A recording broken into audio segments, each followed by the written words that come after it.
Halo teman-teman Lumbung Pustaka, berjumpa lagi di channel Lumbung Pustaka. Pada saat video ini dibuat, proses seleksi SKD sudah berjalan di tingkat Dikdin ya, atau pendidikan Diknas, atau pendidikan yang ketika lulus akan menjadi pegawai secara otomatis. Dan juga video ini nanti kita akan membahas tentang bahasa Indonesia khusus dalam ujian SKD. Dan sebelum dimulai pembahasannya, saya mengucapkan terima kasih pada teman-teman yang setia menikmati video dari Lumbung Pustaka dan juga yang memberikan masukan melalui kolom komentar. Terima kasih atas masukan-masukannya sehingga konten di channel ini bisa semakin baik.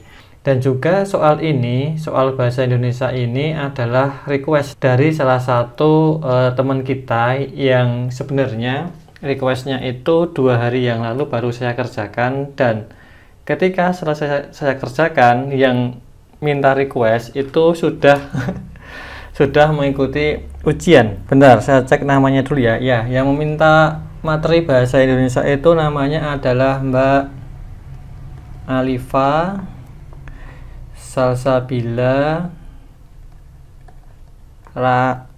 Amir. Nah, ini yang minta untuk materi bahasa Indonesia. Ternyata ketika materinya selesai saya buat, Mbak Alifa sudah selesai ujian SKD, dan alhamdulillahnya atau puji syukur kepada Tuhan bahwa Mbak Alifa itu mendapatkan nilai yang tinggi ya.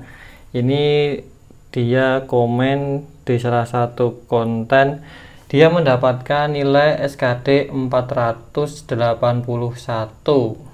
Tinggi sekali ya hasilnya gitu.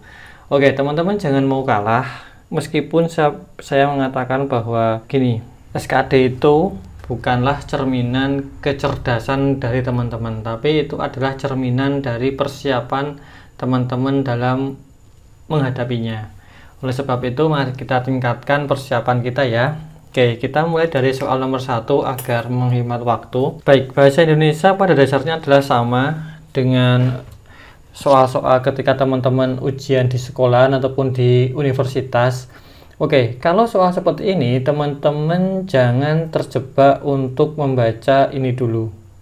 Ini jangan dibaca dulu. Utamakan seperti itu. Ini jangan dibaca. Oke. Utamakan baca yang pertama adalah pertanyaannya. Oke. Usahakan pertanyaannya kita baca, nanti baru kita membaca materinya, sehingga sembari membaca materi kita mencari jawabannya. Oke, kita baca pertanyaannya. Pilihan kata yang tepat untuk melengkapi bagian kalimat yang rumpang dalam paragraf tersebut adalah, kita mencari di sini ya, apa kalimat yang paling pas untuk membuat paragraf ini sempurna gitu. Kita baca pelan-pelan, tapi gini, ketika teman-teman ujian sungguhnya jangan membaca pelan-pelan, tapi bacalah dengan tidak cepat juga, tapi yang bacalah yang standar saja, tetapi benar-benar konsentrasi ya, sehingga bisa sekali baca mendapatkan poinnya. Kita baca, rumah sakit ditata dengan baik, pasti tertib, aman, bersih, dan nyaman. Karena itu, pengunjung selalu berdatangan tanpa henti. Untuk itu, petugas rumah sakit membuat jadwal agar pengunjung memenuhi waktu yang telah ditetapkan untuk bla bla bla bla bla orang sakit. Jadi ini ada kata dia membuat sebuah jadwal untuk para pengunjungnya. Apa yang dibuat oleh rumah sakit untuk para pengunjungnya yang berupa jadwal? Yang A, memantau. Memantau ini kurang pas, karena memantau ini kesannya adalah atasan yang mengecek ke bawahannya. Dia mengecek ke bawahan, itu namanya memantau. Masa rumah sakit membuat jadwal untuk dipantau oleh pengunjung? Kan tidak mungkin. Yang B, melayat. Melayat ini ke rumah duka biasanya ya, tidak mungkin melayatnya di rumah sakit, dan tidak mungkin juga dijadwalkan, biasanya di rumah duka. Yang C, menjenguk. Nah, kalau menjenguk ini yang paling tepat. Jadi rumah sakit itu membuat jadwal untuk para pengunjung yang akan menjenguk. Kalau kita masukkan akan pas. Untuk itu, petugas rumah sakit membuat jadwal agar pengunjung memenuhi waktu yang telah ditetapkan untuk menjenguk orang sakit. Nah, ya kan? Pas orang sakit dijenguk, masa orang sakit dilayati kan? Malah mendoakan gitu ya. Yang D, mendatangi, ini terlalu umum ya, terlalu umum. Yang E, melawat. Melawat ini lebih tepatnya dalam kegiatan kenegaraan. Jadi kalau seperti ini itu usahakan mencari jawaban yang berhubungan dengan kalimat sebelumnya, sehingga kalimat sebelumnya dengan kalimat yang di sini itu nyambung, dia terhubung gitu ya. Kalau nggak terhubung berarti dia lompat informasi dan itu tidak baik. Oke, lanjut. Oke, soal nomor 2 kita kerjakan ini. Cek dulu pertanyaannya. Inti penggalan surat berita keluarga tersebut adalah, oke kita cek. Mas Ridwan, Alia jadi sekolah di Bandung. Kalau Alia mau tinggal saja di rumahku. Tahun ini kan Ricky ke Brunei, jadi di rumah ini pasti sepi. Kalau ada Alia bisa sedikit ramai, sekalian aku bisa bantu mengawasi dia. Oke, inti dari kalimat ini apa? Oke ya. Sebelum ke situ teman-teman harus tahu dulu ini namanya adalah surat pribadi atau surat tidak resmi ya, sehingga kata-katanya itu ya kata-kata sehari-hari gitu. Oke, yang A, Alia dapat meramaikan rumah Pak Anwar saat Ricky pergi. Yang B, kepergian Ricky ke Brunei membuat rumah semakin sepi.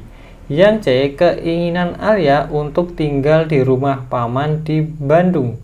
Yang D, kesediaan paman Alia menerima dirinya.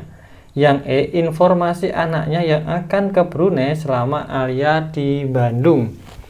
Baik, yang mana jawaban yang tepat? Di sini adalah ada sebuah fakta, jadi teman-teman jangan melihat ke opininya. Kalau ini Alia jadi sekolah di Bandung, berarti kan ini masih opini, dia masih ada jawaban ya dan ada jawaban tidak. Oke. Lalu selanjutnya, kalau Alia mau tinggal saja di rumahku, ini baru tawaran, ya kan? Bisa iya, bisa tidak tinggalnya ini. Oke, tahun ini kan Ricky ke Brunei. Nah, kalau Ricky ke Brunei, ini sebuah apa? Fakta ya. Ricky pergi, itu sebuah fakta. Jadi di rumah ini pasti sepi. Nah, ini juga sebuah fakta bahwa rumahnya sepi. Kalau ada Alia bisa sedikit ramai, bisa, jadi baru akan terjadi. Ini opini. Sekalian aku bisa bantu mengawasi dia. Nah, sekalian aku bisa mengawasi dia. Ini jika ada si Alia baru bisa terlaksana. Kalau si tadi Ricky pergi ke Brunei itu sudah terjadi dan rumahnya sudah pasti sepi, itu sudah fakta juga. Oke, kita cek yang A. Alia dapat meramaikan rumah Pak Anwar saat Ricky pergi. Belum tentu, hanya bisa sedikit ramai. Kemungkinan saja ya, hanya sedikit ramai, bukan meramaikan. Ini kurang pas. Ini masih opini. Yang B, kepergian Ricky ke Brunei membuat rumah semakin sepi. Nah, ini faktanya bahwa Ricky memang akan pergi tahun ini dan rumahnya pasti akan sepi, ada kata pastinya. Penegasan yang sangat kuat. Ini yang fakta. Oke, ini adalah intinya. Yang C, keinginan Alia untuk tinggal di rumah paman di Bandung. Belum, Alia kan tidak punya keinginan. Yang ingin itu adalah pamannya yang menawarkan. Ini kurang pas. Yang D, kesediaan paman Alia menerima dirinya. Ini kesediaan iya, tapi ini bukan inti di situ. Intinya itu adalah menawari si Alia untuk datang untuk menggantikan si Ricky yang pergi ke Brunei agar rumahnya yang sepi itu ada sedikit keramaian. Ini bukan intinya. Yang E, informasi anaknya yang akan ke Brunei selama Alia di Bandung. Ini juga tidak ada hubungannya, ada tapi kurang kuat. Sehingga intinya adalah yang B, bahwa kepergian Ricky ke Brunei membuat rumah semakin sepi. Itu intinya. Maunya agar tidak sepi, si Alia ditawari gitu ya, sampai ke penawaran saja. Si Alia belum menjawab mau atau tidak. Oke, kita lanjut. Soalnya begini, untuk melengkapi paragraf rumpang kalimat penjelas yang tepat adalah, berarti ini ya. Oke, ini apa isinya biar kalimatnya menjadi jelas. Begini paragrafnya. Menurut penelitian, diabetes mellitus atau DM disebabkan oleh tidak berfungsinya kelenjar pankreas secara optimal, ya, tidak berfungsi secara optimal. Akibatnya hormon insulin yang diperlukan tubuh tidak dapat diproduksi. Oke, insulin tidak diproduksi, bla bla bla bla bla. Oleh karena itu, konsumsi gula harus dikendalikan agar pankreas bisa bekerja dengan baik. Di sini sebelum masuk ke kalimat rumpang, itu yang dibahas adalah hormon insulin. Oke. Lalu di bawahnya itu ada kata gula harus dikendalikan. Kendalikan gula. Nah, di sini ini ada perbedaan informasi. Ini ada insulin, di sini ada kendalikan gula. Apa yang harus kita masukkan di sini di yang rumpang ini agar yang namanya transisi atau perpindahan informasi ini bisa halus. Oke, antara insulin ke kendalikan gula ini kita cari kalimat yang bisa membuatnya halus gitu ya. Yang A, tanpa insulin, makanan yang diubah menjadi gula tidak dapat diproses menjadi energi. Ini yang pas. Kenapa? Karena di sini masih nyambung dengan yang atas. Tanpa insulin, dia masih menguatkan kalimat sebelumnya. Lalu disambung, makanan yang diubah menjadi gula tidak dapat diproses menjadi energi. Dan selanjutnya ini dikuatkan. Oleh karena itu, konsumsi gula harus dikendalikan agar pankreas bisa bekerja dengan baik. Nah, ini menghaluskan perpindahan dari informasi insulin menjadi informasi mengendalikan gula. Ini yang tepat. Coba kita cek yang B. Penderita diabetes mellitus berasal dari masyarakat golongan ekonomi bawah. Kan tidak nyambung. Kita bahas insulin, kita bahas tentang pengendalian gula, dia malah bahas ekonomi. Jelas tidak ada hubungannya. Yang C, pankreas tidak boleh memproduksi insulin saat kadar gula darah meningkat. Oh, padahal yang diminta adalah hormon insulin ini harusnya diproduksi, tapi ini malah tidak dibolehkan produksi dan juga tidak nyambung. Kalau dipasang, dia tidak bisa membuat transisi kepada kendalikan gula. Ini nggak nyambung juga. Yang D, diabetes mellitus merupakan penyakit yang dialami oleh sebagian besar kaum wanita. Ini juga nggak nyambung. Dia tidak bisa masuk ke dalam ini, kendalikan gula. Oke, kita coret. Yang E, makanan manis berpotensi meningkatkan kadar gula dalam darah. Nah, ini masuk ke sini, tetapi dia tidak bisa membuat transisi dari insulin ke sini. Dia tidak bisa membuat transisi yang halus. Ini juga kurang pas. Oke, jawabannya yang A, yang bisa membuat transisi informasi dari insulin menuju transisi informasi kendalikan makanan yang mengandung gula. Oke, seperti itu. Kita lanjut. Oke, soal nomor 4. Makna frasa tinggi hati dalam paragraf tersebut adalah, nah, tinggi hati ataupun rendah diri itu nanti bisa berbeda makna ketika dia diberikan di kalimat yang berbeda, sehingga kadang-kadang nanti maknanya itu akan berbeda dengan makna bakunya di kamus. Kadang-kadang maknanya itu akan diadaptasi kepada kalimat yang digunakan. Oke, coba kita cek yang ini. Ada nggak adaptasi kepada kalimat? Bila adalah seorang mahasiswi cantik dan anak orang kaya. Oke, sayang ia terlalu tinggi hati. Sayang ia terlalu, berarti tinggi hati ini adalah tindakan yang negatif atau sifat yang negatif. Ada kata sayangnya. Ia tidak mau berteman dengan sembarang orang, apalagi bila tidak setingkat dengan keadaan dirinya. Karena itu ia dibenci teman-temannya. Oke, si Bella ini dia pilih-pilih teman, ya kan, pilih-pilih teman. Karena dia anak orang kaya dan juga cantik. Karena dia kaya dan juga dia cantik. Oke, seperti ini. Dan dia dibenci karena dia tinggi hati. Oke, yang A, pelit. Apa iya dia pelit? Enggak ya. Pelit itu tidak mau berbagi, bukan dia pilih-pilih teman. Jahat ini juga tindakan yang buruk lah, tindakan yang mendekati kriminal. Apakah itu juga bukti bahwa dia pilih-pilih teman? Tidak. Dengki itu lebih ke iri, kan dia orang kaya, dia orang cantik, kan dia nggak dengki gitu ya, dia hanya memandang rendah orang lain kan gitu. Enggak. Kejam itu tindakan yang apa ya, menyakiti orang lain yang lebih lemah dari dia. Nah itu kejamnya juga enggak. Sombong, nah ini yang tepat, dia tuh sombong bahwa dia merasa aku tuh anak orang kaya, aku tuh cantik gitu loh, aku nggak mau berteman sama sembarang orang. Nah itu bukti kalau dia tuh sombong, dia pilih-pilih dalam memilih teman dan akhirnya dia dibenci. Oke, seperti itu makna tinggi hati ya di dalam paragraf ini.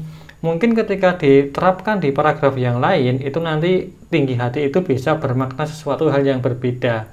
Oke, coba kita lanjut lagi. Oke, soal nomor 5. Kalimat mayor pada dialog di atas terdapat pada nomor kalimat mayor. Apa itu kalimat mayor? Kalimat mayor itu adalah kalimat yang minimal terdiri atau di dalamnya itu ada subjeknya dan juga ada yang namanya subjek dan di sini ya, subjek dan predikat. Nah, minimal ada ini. Itu baru disebut kalimat mayor. Yang nomor 1, aku tidak jadi belajar. Nah, ini ada subjeknya, ada predikatnya ya. Oke, ini bisa. Miss No, mengapa? Nah, ini mana subjeknya? Ini nggak bisa. Nomor 2 berarti salah. Oke, berarti ini salah, ini juga salah. Parjo, malas. Ini juga tidak ada subjeknya. Nomor 1 berarti nomor 3 ya, nomor 3 salah. Mana nomor 3 ada nggak? Ini nomor 3 juga salah. Oke. Nomor 4, biasanya kamu rajin. Ada apa? Nah, ada kata kamunya, ada subjeknya juga. Oke. Ini bisa.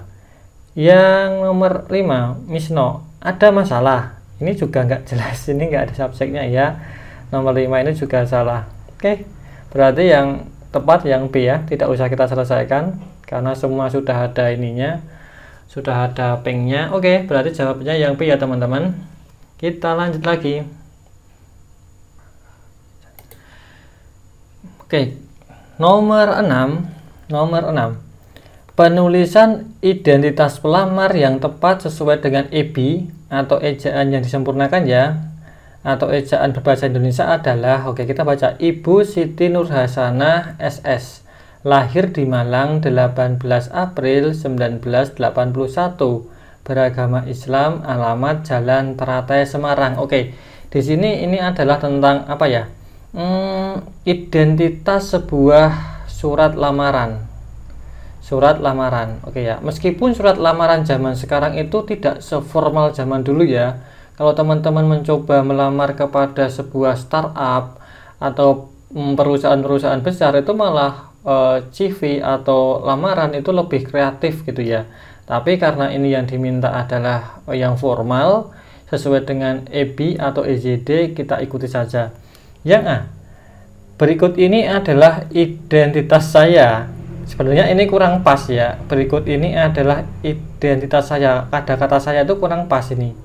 Ini terlalu aneh gitu ya. Dan juga nama itu ada ibu, itu nggak harus pakai ibu. Langsung saja nama.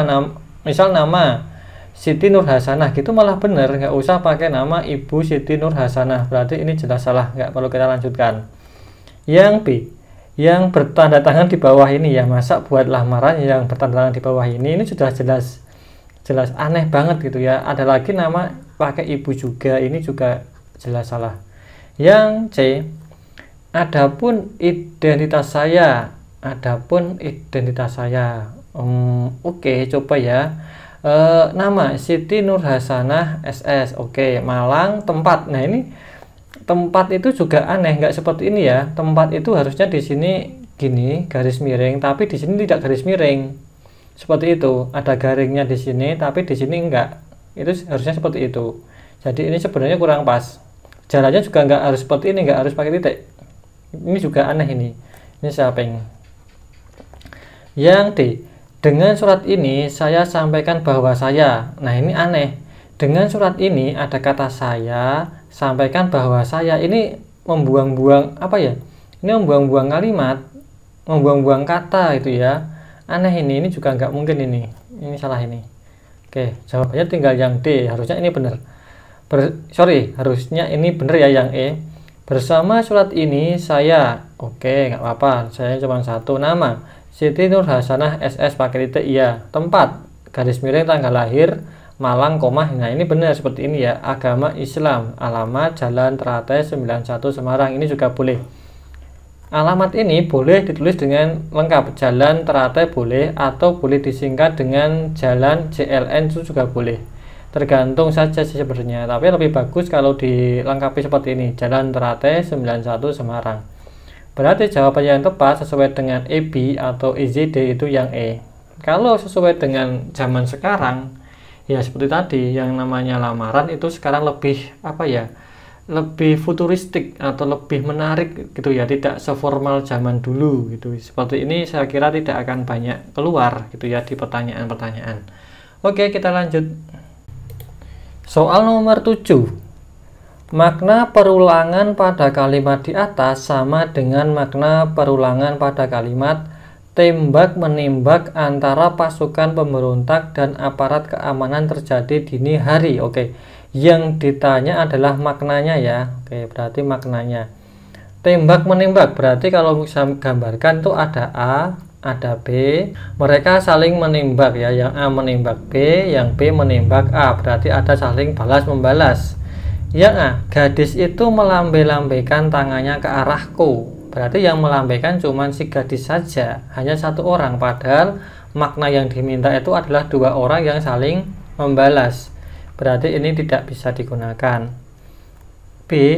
Para siswa menari-nari keriangan setelah mengetahui dirinya lulus ujian. Ini juga tidak ada saling membalasnya.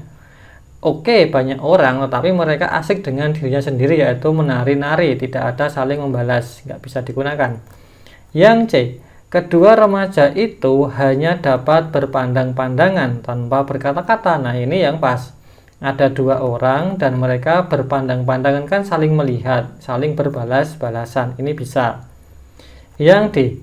Tampaknya anak itu memata-matai kami sejak tadi. Yang memata-matai cuma satu orang dan tidak ada yang membalasnya. Ini hanya satu orang dan yang dimata-matai itu juga hanya menduga saja. Ini kurang pas. Yang E.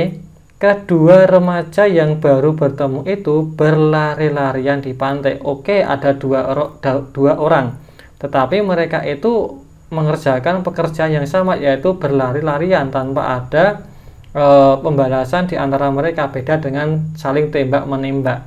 Ini kurang pas. Sehingga pilihannya itu yang benar yang C. Kedua remaja itu hanya dapat berpandang-pandangan. Nah, itu mirip dengan tembak-menembak tanpa berkata-kata. Oke, kita lanjut. Soal nomor 8. Kita baca pertanyaannya dulu ya.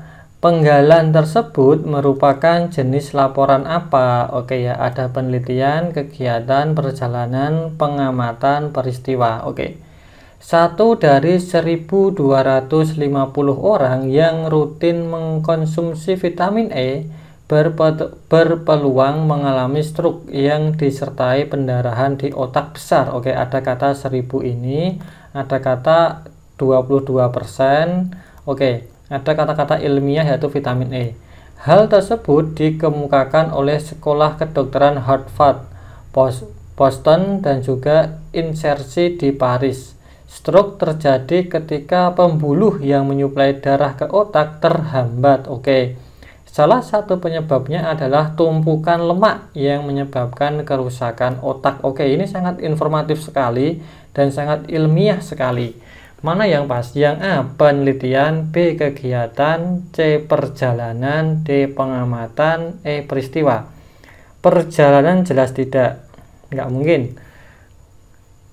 D, pengamatan. Pengamatan juga kurang pas. Pengamatan itu tidak ada datanya dan datanya itu tidak seakurat ini. Ada 22%, itu nggak ada seperti ini. Nggak sejauh ini kalau pengamatan.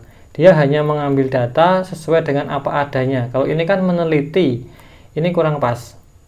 Peristiwa juga tidak pas karena ini kejadian, bukan kejadian ya, tapi ada data yang mutlak yang sudah diteliti lama gitu ya. Jawabannya ya jelas A, penelitian. Kegiatan ini terlalu umum. Kegiatan apa? Kegiatan perlombaan, kegiatan apa? Ini kan enggak terlalu umum lah ini.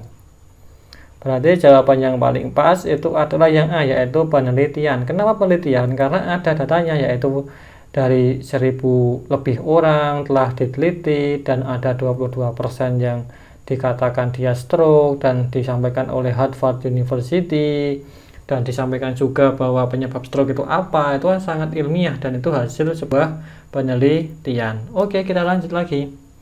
Oke, kita baca soal nomor 9.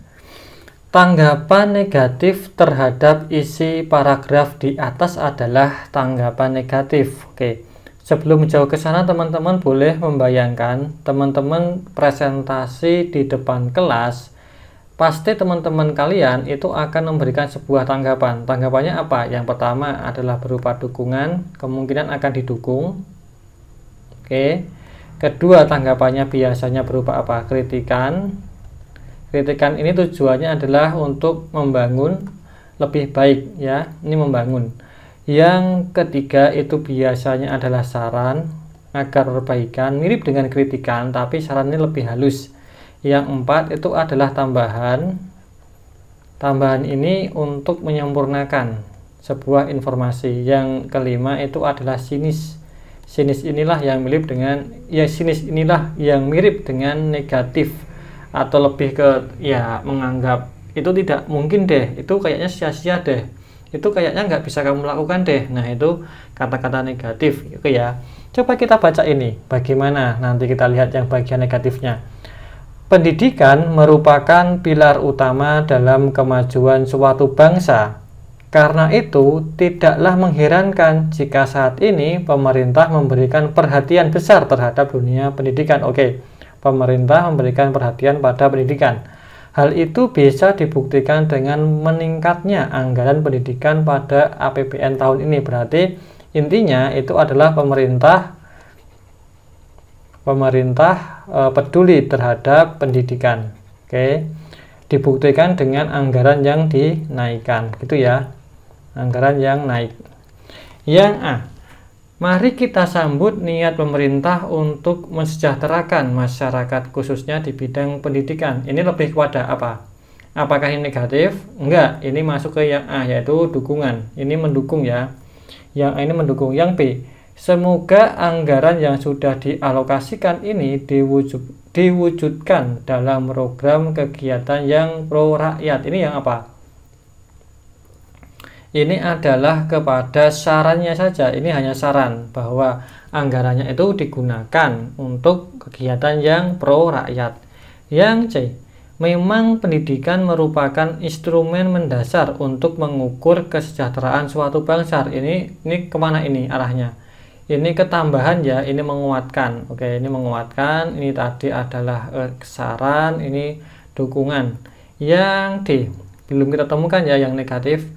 D, besarnya peningkatan anggaran ternyata belum seimbang dengan peningkatan kualitas layanan pada bidang pendidikan. Nah, ini yang negatif. Dia mengatakan bahwa meskipun anggarannya naik, toh kenyataannya bidang pendidikan gitu-gitu aja. Gurunya juga banyak yang honor dan tidak dibayar dengan layak, gitulah.